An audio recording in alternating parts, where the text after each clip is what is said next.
appreciate everyone joining today. This is quite a bit of a follow-up on one I'd given a little over a month ago, as I looked at studying photos, particularly from the 19th century, looking at the very advent of photography, daguerreotypes, ambrotypes, moving on to cartes de vista, and then to the cabinet card. So there were a lot of things about studying photos in the 19th century that are easier in terms of studying the physical medium of the photo to help you date it than we will see with the 20th century.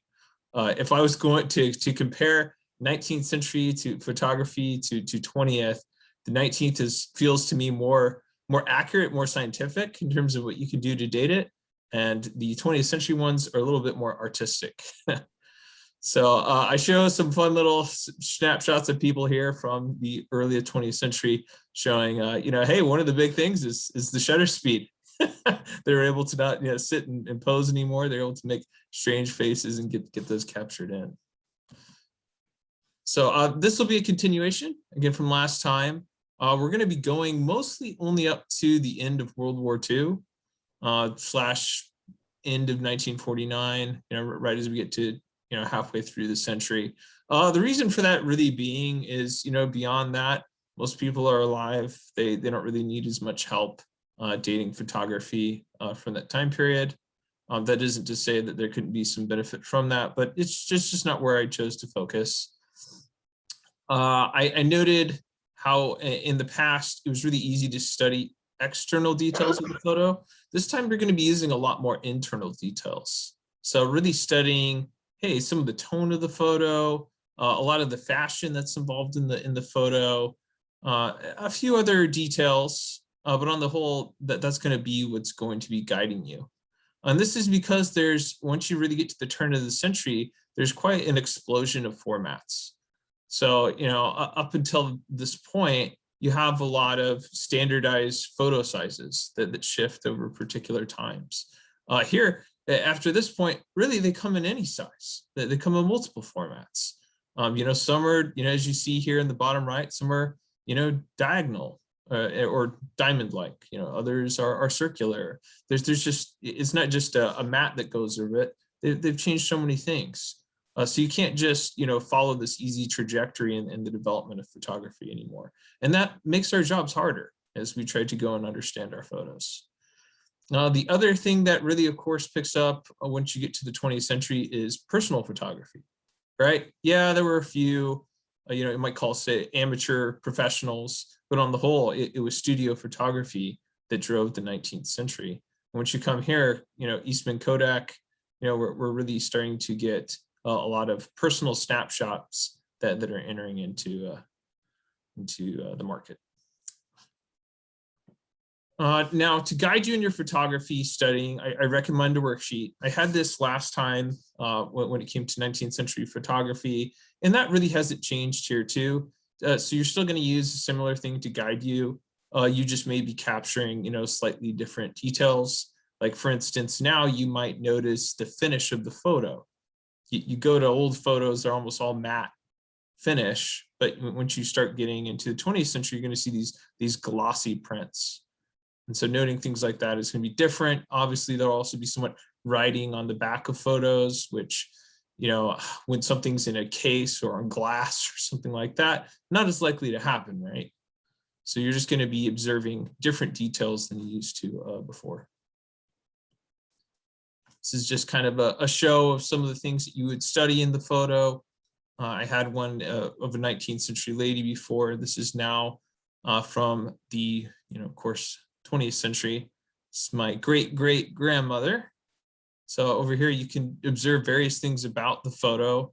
There's the size of it. You can still study. We can see kind of the grayscale tone that's here. This one doesn't happen to be mounted, but a few were in the earlier 20th century.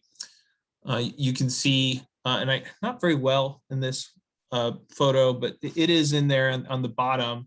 This is actually a Kodak print. So it's telling you that this is a personal photo. There's obviously notes written there in blue ink on the back of this one. And there's many details that just come in from the photo itself. Hey, this is taken outside. We see a fence, we see a bush, we see a woman with her hair up. We also see that her dress is kind of gathered, creating more of an hourglass shape. That there is, of course, a boy, next to, or girl, in this case, maybe we see a skirt there next to her. So I just happen to know that this is the sun. A lot of boys wore these kind of skirt-like outfits in those days. So just recognize a lot of the same tools that you had before will be serving you here as well when it comes to studying a photo. All right, let's talk about what really happened over the turn of the century. So we got up to the 1890s last time. How did things start shifting as we went from that era to this brave new era? Well, there's a shift away from particular, tones. There used to be albumin and an egg substance that was used on the photo, which when exposed to humidity, to light, turns into that kind of yellow sepia tone that we see on many old photos. That starts to be shifted away to using gelatin, collodion, and matte collodion that produce different tones. You'll see sometimes it's a bluish purple, a soft gray tone, or a warmer tone, as the case may be. But you don't really see before this period photos that really feel like photos of today. I'll show you a few examples here and we can come back. So on that far left, you can see, right, what photos used to be, more like. That's definitely a faded, sepia tone photo. And then you can see you're getting this kind of purple tone and the one there in the middle. And then on the far right, you can see, wow, this is really starting to look like modern photography quite a bit.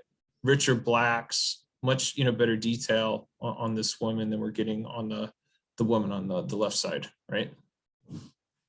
So this starts shifting. Let me go back.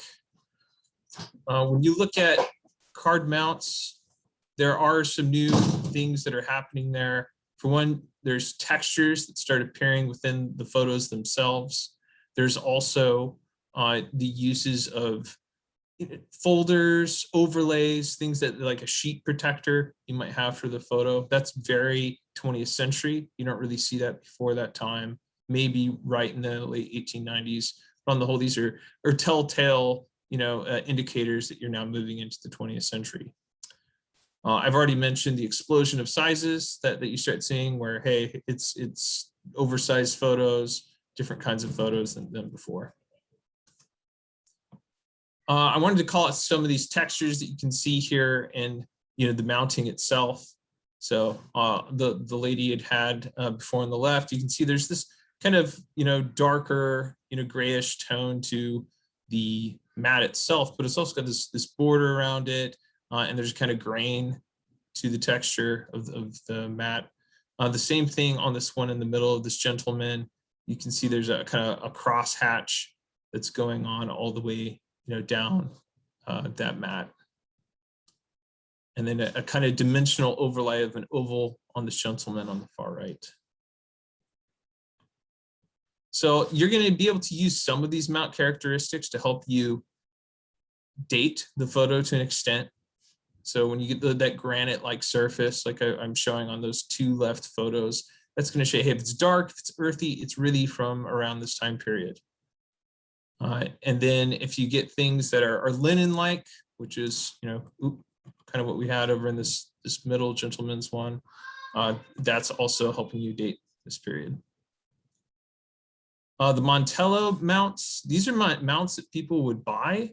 So they would want to, for their own photos, they would want them to look a little bit snazzier. So they buy them from a catalog and then they could adhere them over the top of a photo. That's what you have there in that far right photo here in the top.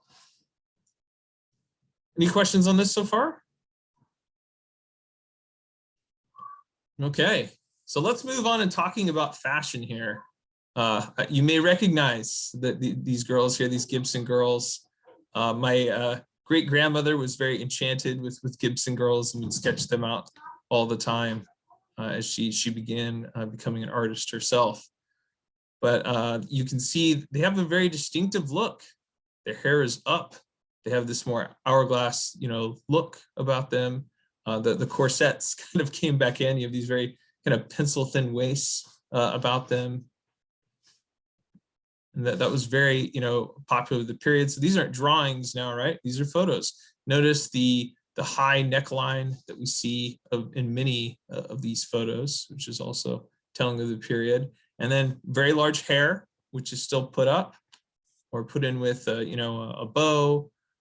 And then the very nice flamboyant hats, which some enjoy today still. This is a big part of fashion at that time. The Gibson girl. Men, they were a little bit more, and you'll see this in general even today, a little bit more conservative. There's less shifts in fashion here. I got 2 photos here. You may recognize the man in there. I guess, but let's see if anyone on this call does know the man in the center. Does Dennis call? His audio is not working. Are you on mute, Dennis? Don't have a clue. Okay, this is a famous Latter-day Saint leader and writer. His name was B.H. Roberts. Oh, for heaven's sakes. Yep.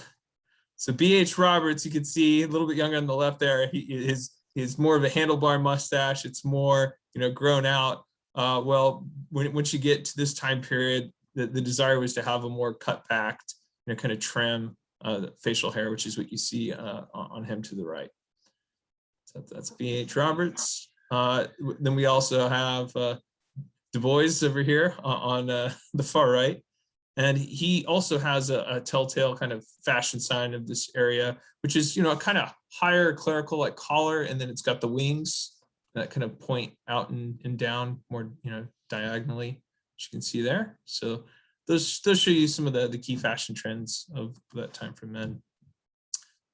As we go into 1910, then we start looking at looking over at the World War.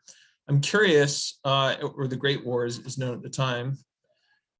When we look at these photos, what about them makes us think of World War I? It's a question for the group here, so I'm not talking the whole time. Anything stand out to you that makes you think of World War I?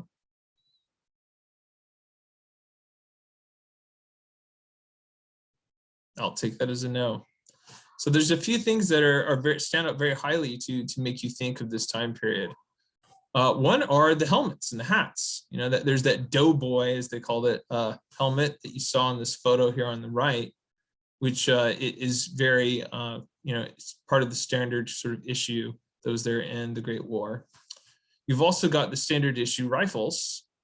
So that, as you can imagine, the United States is going to be purchasing inventory to outfit its, soldiers, and the Springfield rifle was what they had done for, World War I. There are also, caps that can be used to guide you based on their shape, their look, if they belong to the Great War. So as you look through some pictures, always try to look for those sorts of details, uniforms, helmets, weapons that can help you place the time period of a war photo.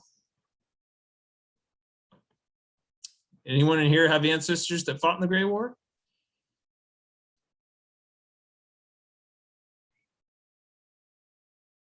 Oh, we have a bunch of peaceful ancestors here, I guess. Some minded.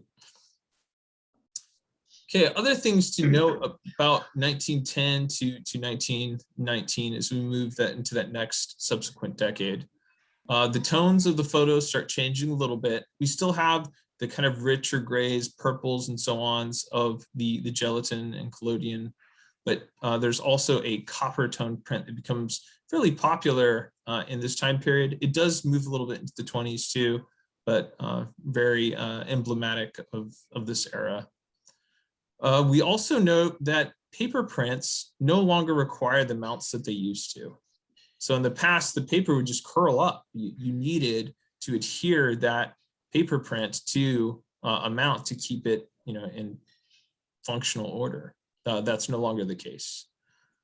You will see, however, photos still put in a frame or loosely, put in a folder.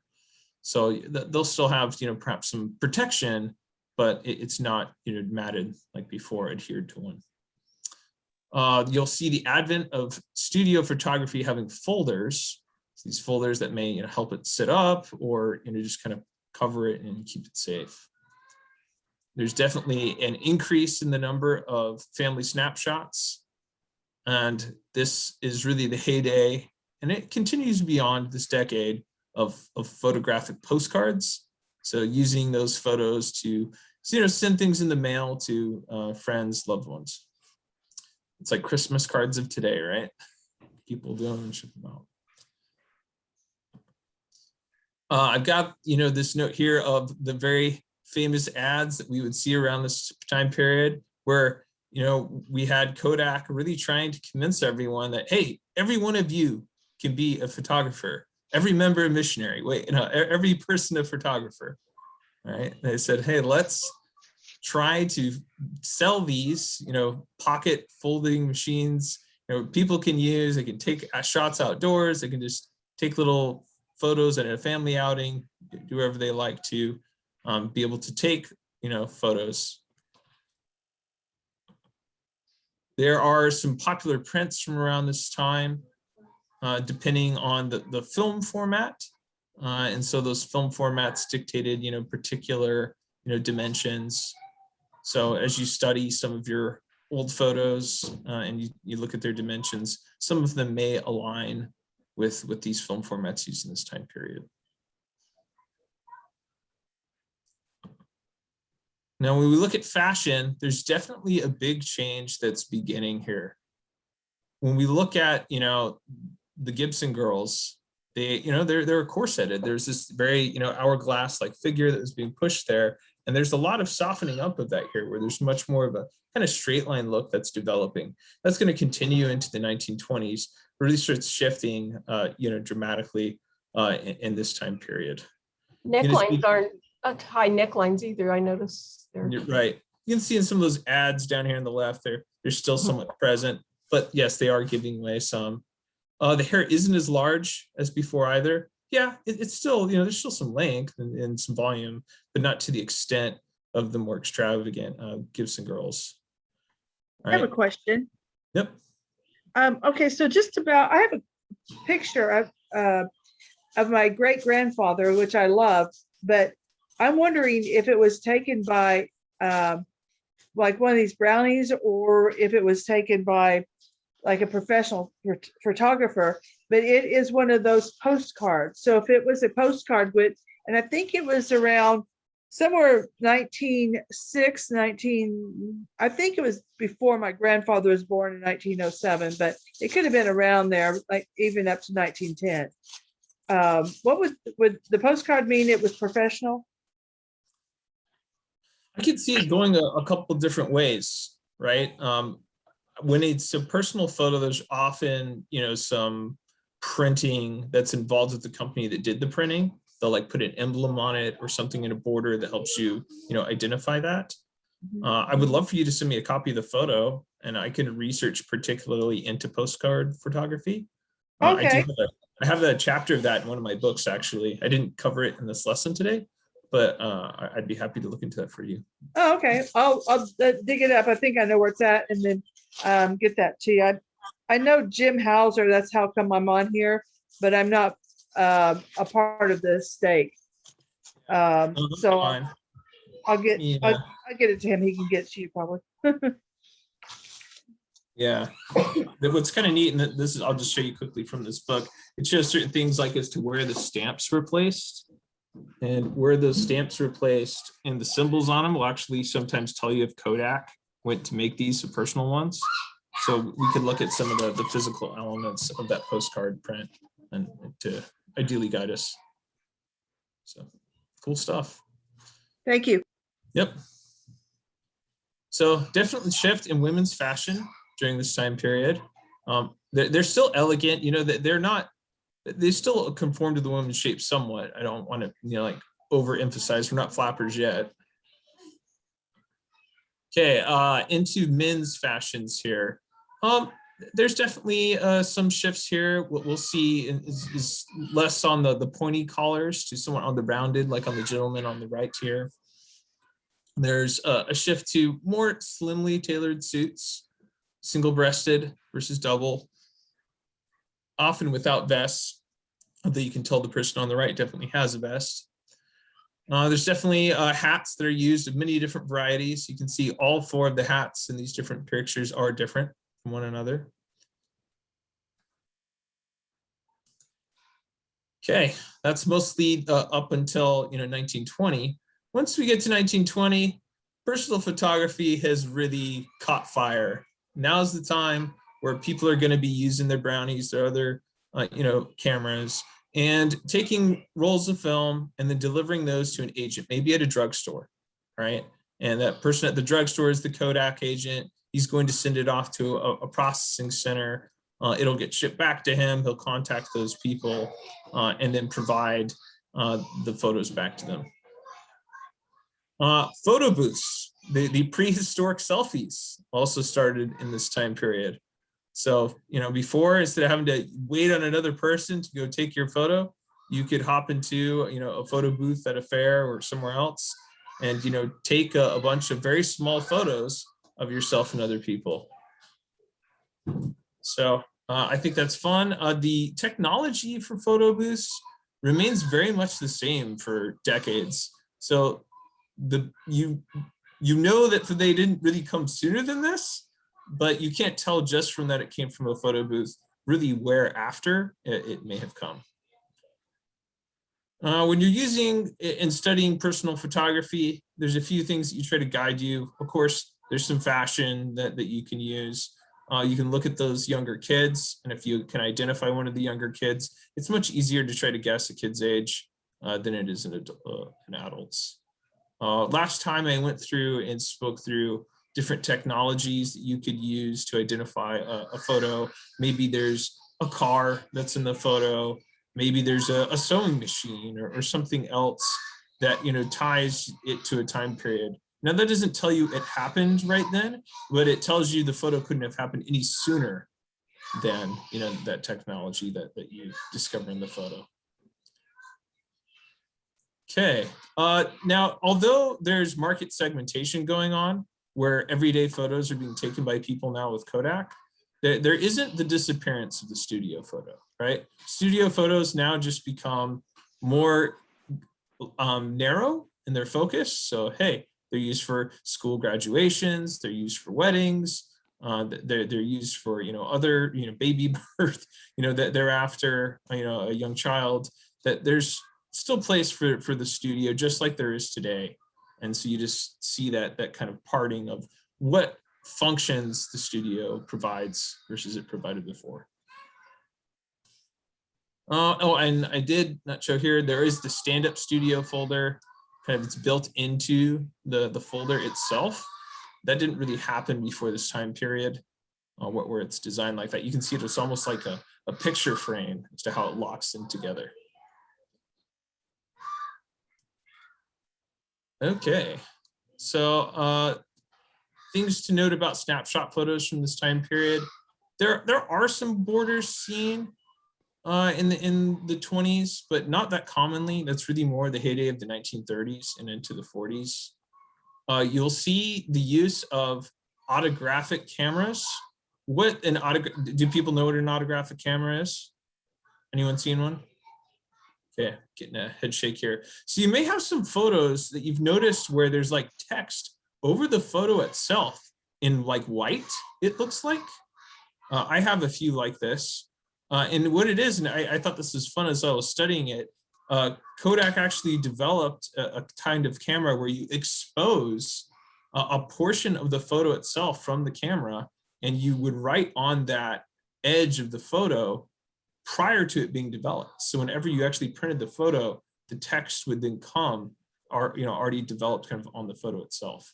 So that's what they call an autographic camera. One nice thing to help point you towards the 1920s is, prior to the 1920s, there's more of a matte finish on personal photos. And now you start seeing much more of a glossy finish.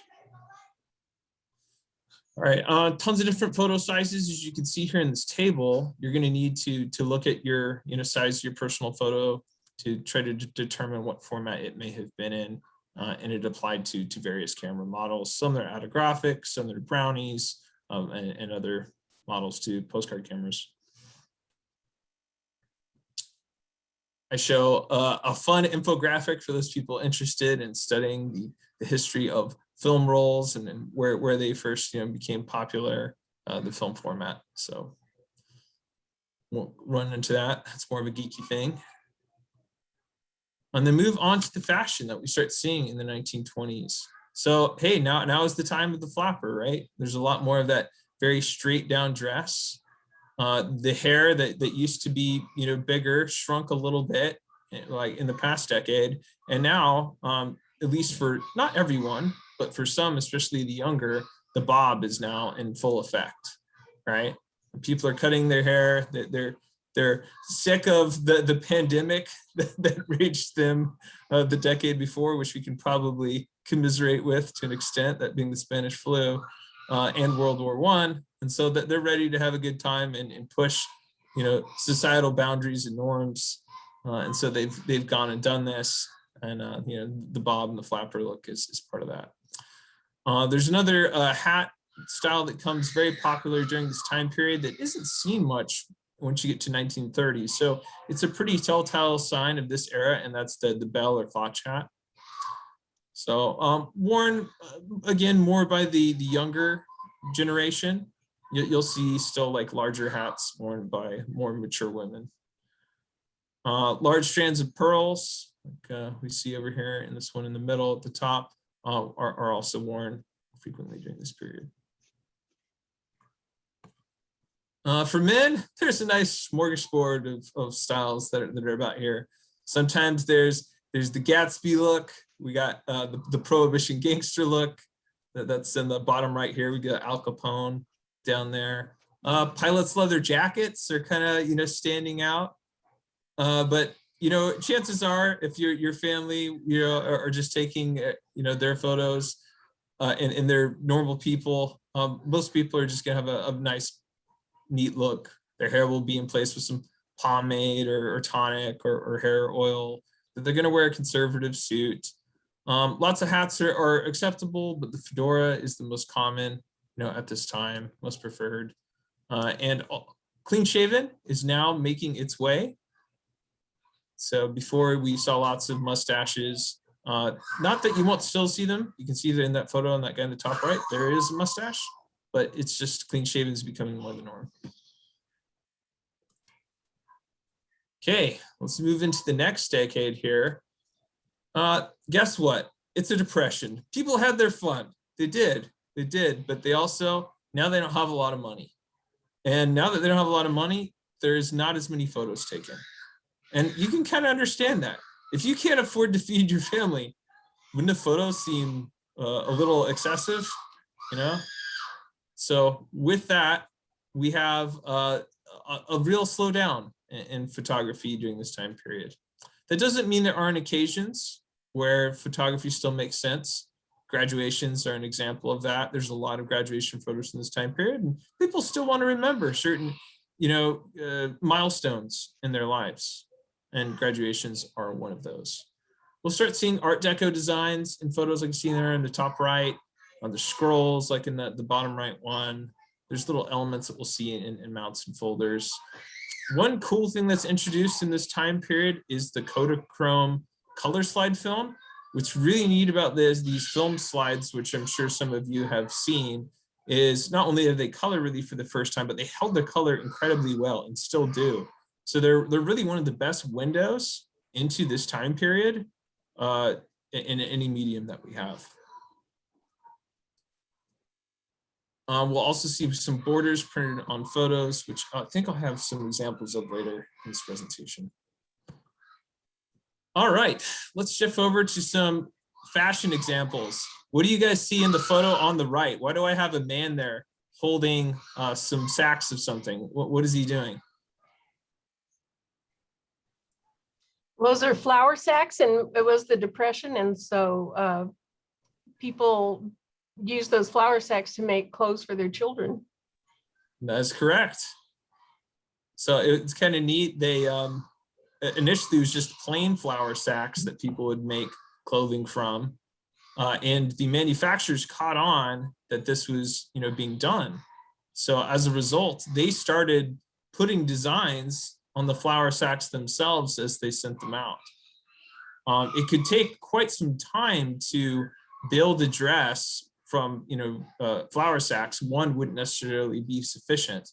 So they would take, a lot of time to cobble together a pattern from the various sacks to go build a dress from it. Sister Johnson, did you, any of your family members have flour sack dresses? Yeah, I remember my mom having some. Yeah, I mean, she, showing us some. Yep. My grandmother did herself as a young girl. Mhm. So adults had them too. Yes, they were probably more predominantly for girls, but again, it was a hard time. Yep. So that's what they did. Okay. Other things in here that we noticed. What do you notice in those photos on, let's call the far right? Anything you notice about her clothing? Very casual. Casual? What else? Pants. Oh, sure. Women started wearing pants. This really wasn't a thing prior. For us, it's kind of amusing since we wear them now. But pants. I remember even the Latter-day Saint Church a few years ago, there was a women wear pants to church movement since they hadn't been worn as frequently at our actual church. So funny to see this happen in more popular culture in everyday wear back then, with this shift to incorporating pants into their fashion.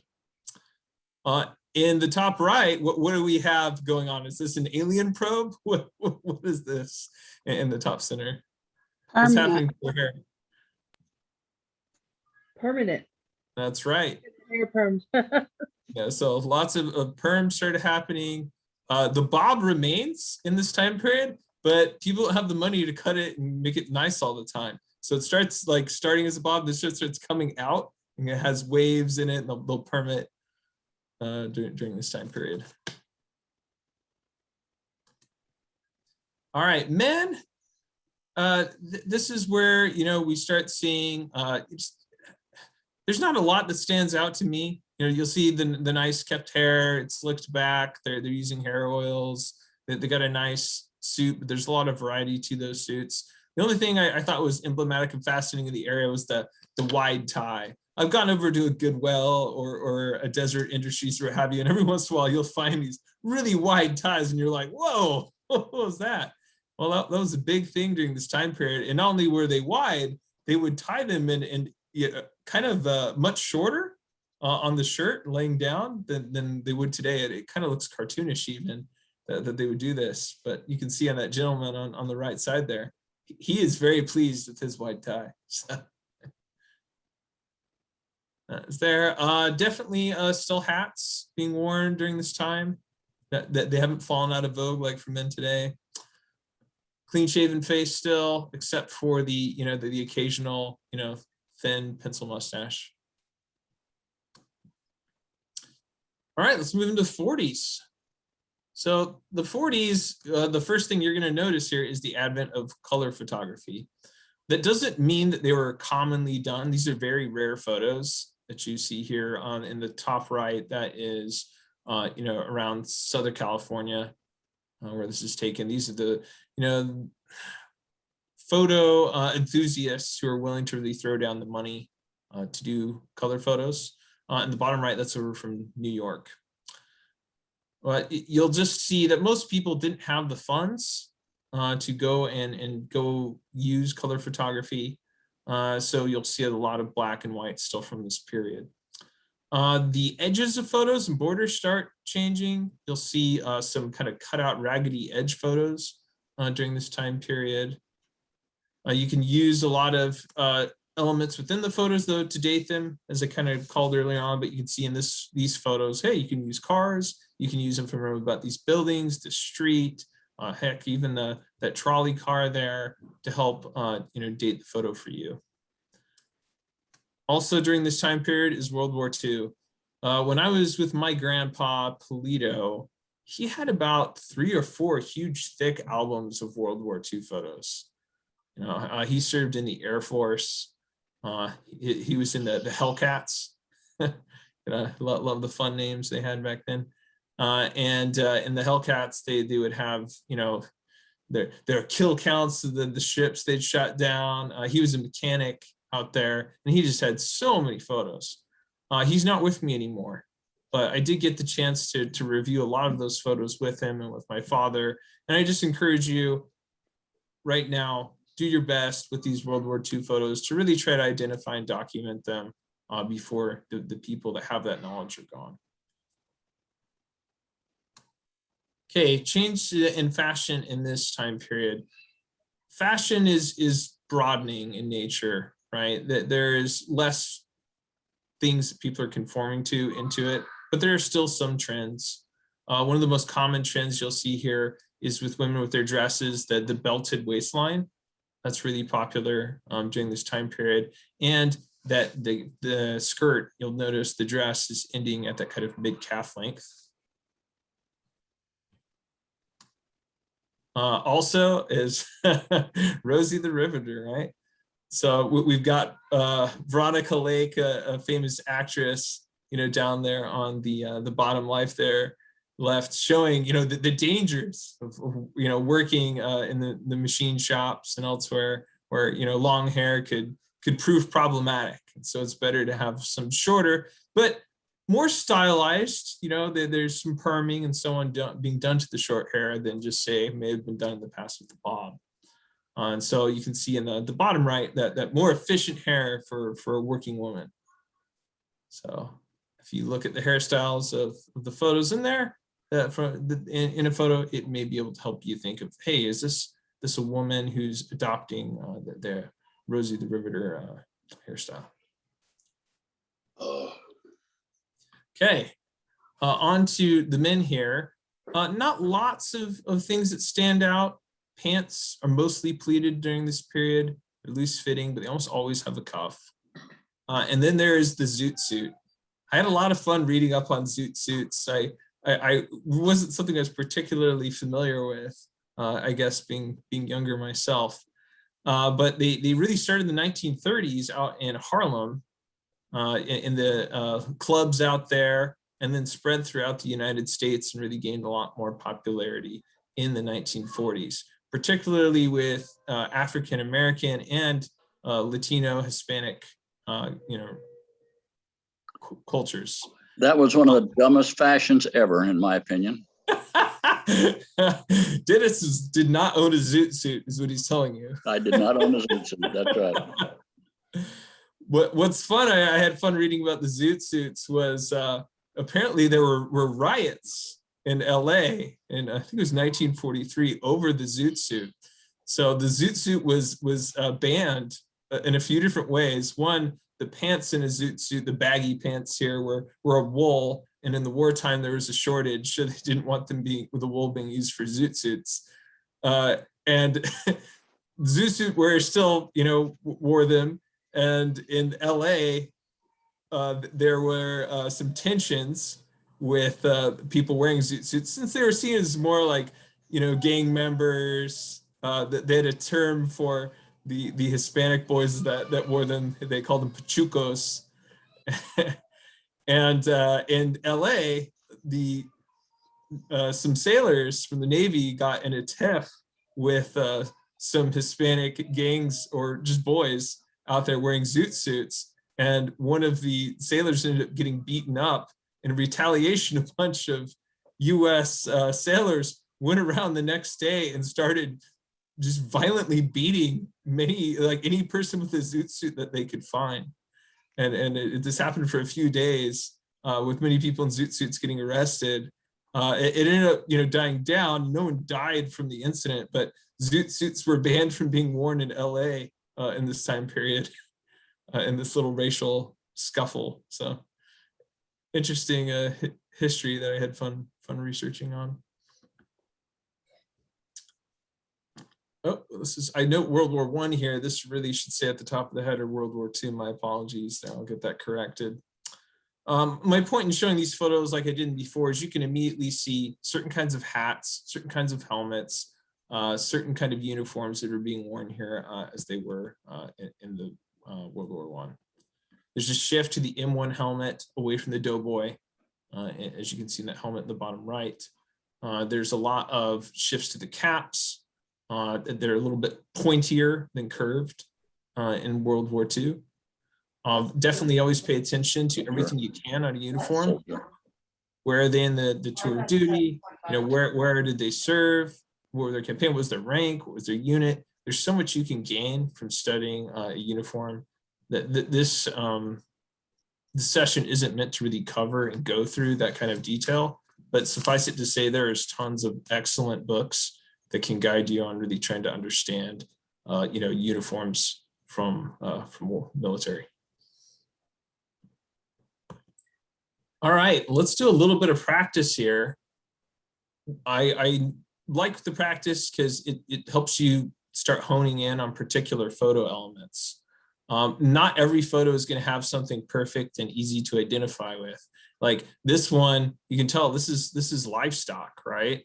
A guy's wearing a hat, great, but he's not wearing like a suit. This isn't formal. There's not like the nice, easy details to help you in identifying the photo here. But there are some things. What might you use to help you date this photo? The border. That's right. The border, the hat. Yep. Those are the main things. Overall. That's right. He's got his fences made out of old logs, are not trimmed or anything. The blacks are a little bit darker. I'll call out as well. So something about the tone of the photo can definitely separate this from the 19th century. The border is a huge key sign though. This is a 1930s photo. All right, what about this one? 40s. 40s? That's What do I others would think? Well, the hair, it's not, and in one sense, it's almost immodest because of the wide neckline, and that's the way the 40s went. But am I right or wrong? What do others think here?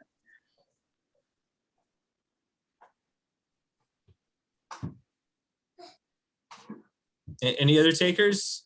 It seems kind of a relaxed, like kind of a poor, I don't know, it just seems like maybe 30s. When you Oh. said 30s, that, the 30s were tight waisted. This is Oh, pretty yeah. straight. So, That's true. yeah, you said the. well, you know what? Maybe the 20s, like Michelle is saying. Yeah, and then the shorter hair was in the 20s too, like the. Can't think what they're called, the flippers, flappers. Flappers, yeah. Mhm. Do we have a consensus? What's your vote? Last one. I changed my vote. I'm going to the 20s. That is correct. This is a 1920s photo. So definitely less form-fitting. You're right on the looser neck, but this is very much more kind of straight down, right? Kind of dress. We got the bob. Yeah, this is the 1920s. All right. Next. This one's trickier. Let's see. Oh my goodness.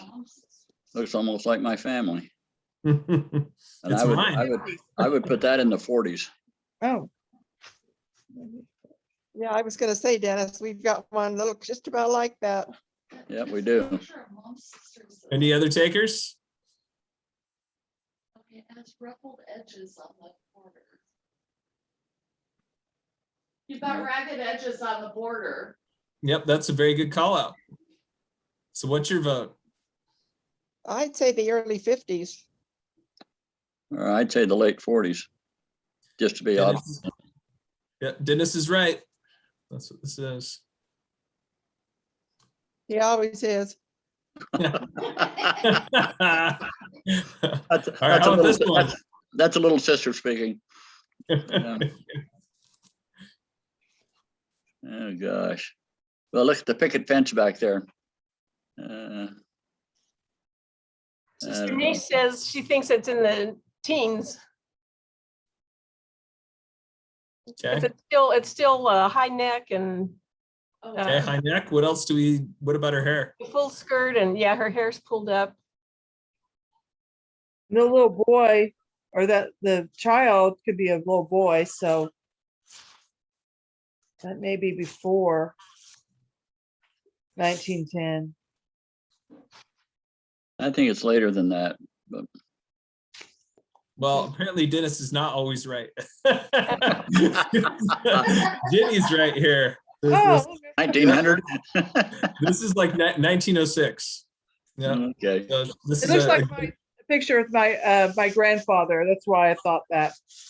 yeah, And this is much more the kind of Gibson girl look, in fact. Yeah. All right, how about this one? Men are much tougher, but there is one interesting element in this one I wanted to see if you catch. I'd say that's in the 1930s. That's gangster type stuff.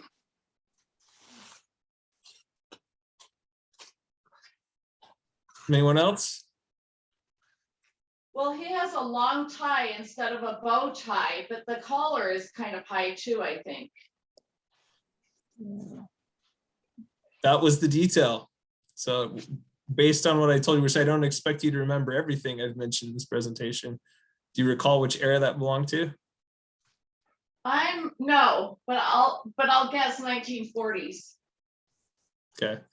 Other end of the spectrum, you're right in the same era as this lady. So early first decade. I'll say the 1900s. But you did call out the right element. So if you looked through and studied, based on like being able to compare that, as you looked at the photo, that would have helped guide you. If I had your chart in front of me, I would have nailed it. That's right. Okay, last one. This is the last one for you. Look at those nice pointy collars. Oh, Well, tell us the name of the movie. it says 1917 in the corner, so I'm gonna guess that. That's a good one. What do you guys think? Is it 1917? No, it couldn't be. Looks like it's later than that. It's like the 1940s, maybe the 30s. Yeah. Maybe I'd go 40s. The ladies have belted waistlines. And pants. It just looks like Uh-huh. 1940s is correct. Good job. I kept the 1917 in the photo, see if I could be wicked and grab someone that way. So I'm glad you You used got me, Marty. So how did what is that, 1970? Is that one of those things that they wrote on before? So it comes out with a picture, or did someone? that is autographic. Yep. Where that people would write on it and then it would be printed with it. So obviously some internal nomenclature of just grouping it amongst other photos from the production of the film. Again, if I had your charts in front of me. You're good. I just wanted people to kind of resist the number they saw and then just kind of think as they saw the dress of the woman. Hang on just a second. Who is the actor on the left? Family histories. Turn Turn it off. Who I is got it? Well, no, I Question. didn't. It's still going. Question, who is the actor on the left in this photo? I don't know, so who knows? I think I'm doing. I'm That- still hearing them talk. That actor on the left is Eddie Bracken, I think. Still,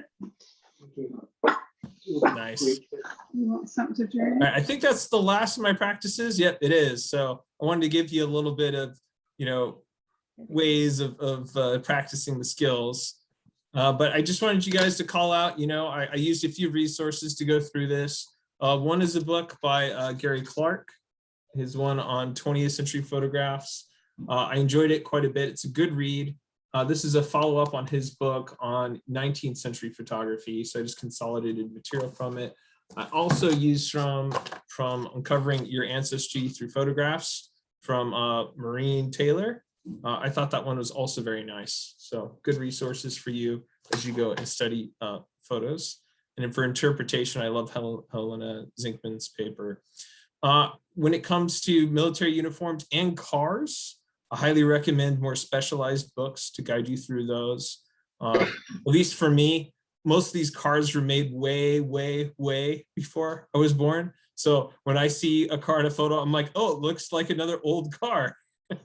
It doesn't teach me much. So at least for, my generation, we need those sorts of resources to be able to distinguish, one car from another. So I recommend those. Magnifying glasses are also nice. Sometimes you'll see on like cars or other materials, like especially a car, like on a license plate, you might actually see a year. So that may tell you quite a bit about dating the photo.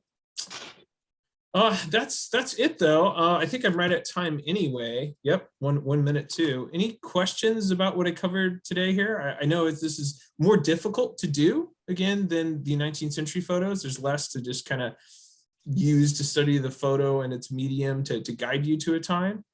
But any questions or comments? It's been very interesting and very enlightening, Marty. Thank you very much. Well, thank you. I appreciate the participation from everyone. I hope it was somewhat fun, maybe a little dry. It's interesting. Yep. So maybe you can pull out some old photos from, a parent or in my case, my grandparents, and see a lot that fit into this time period, and maybe rethink when you dated those, when you put those based on this information. So thank you so much for letting me present and do this with you tonight. Thank you.